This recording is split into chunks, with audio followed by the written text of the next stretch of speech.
It took a double dare, for Pete and Jim to get Manny and Kyle to camp overnight with them in the middle of the old graveyard. Pete was 14 and had made the dare. Jim was 13. Manny and Kyle, who were both 10, took the dare and were scared before they'd even finished hiking into the place. Spending the night in a graveyard was spooky enough, but this was the cemetery above the old ghost town of Bodine, Arizona. Every kid in that part of the country had heard the weird tales about what had happened there 100 years ago. She cut him up into little pieces with a long butcher knife.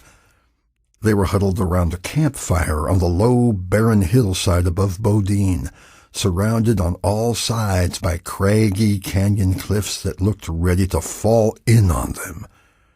The sun was long gone. The moon was just coming up.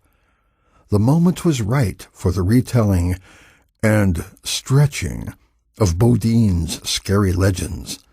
Kyle and Manny sat motionless and wide-eyed as Pete leaned forward and spoke in hushed, secretive tones across the campfire.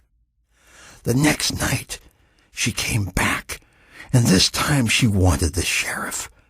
He woke up, and there she was, standing in his bedroom. She still had the knife. Manny moaned in fear, and nobody knows what happened to the sheriff that night.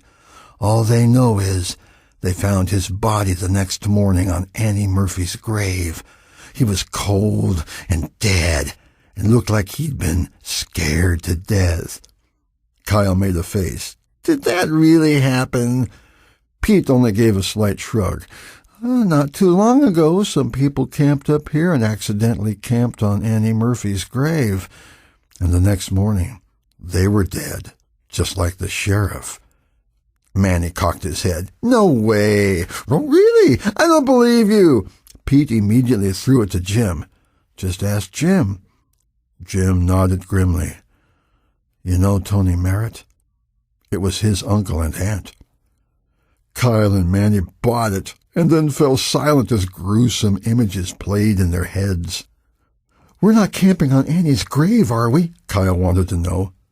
They heard a far-off sound. What's that? Manny whispered. Coyotes were prowling somewhere amid the rocks and cliffs.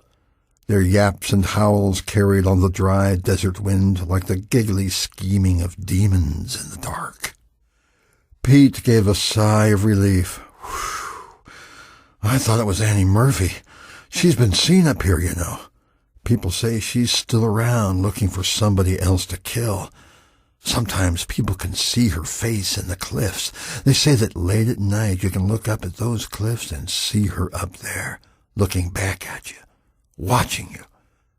We're not camping on her grave, are we? Kyle asked again. Pete spoke with the utmost concern as he glanced about. Boy, I don't know. We might be. Kyle took a look over Pete's shoulder at the towering cliffs beyond and let out a muffled cry. I see her! Manny was all eyes now. Where? Kyle pointed. Right there. Right up there in that cliff. Manny started to whimper, his hand to his mouth. I see her too. It's her. It's Annie Murphy. Pete turned around to look, glad they couldn't see the smile he was trying to hold back. If he wasn't careful, he'd burst out laughing and ruin everything. I don't see anything. His voice trailed off. Right there, Kyle insisted. Jim came close and muttered to Pete, Maybe we should tell them the truth. They're getting pretty scared. Weird, was all Pete said, staring toward the cliffs. What? Jim started to ask, but then he saw it too. Can she see us? Manny begged to know. Man, it looks just like her, Pete exclaimed. In the light of the rising moon, the cliff looked cold, dead, and chalky white, its every crack and furrow starkly defined by black, sharply edged shadows.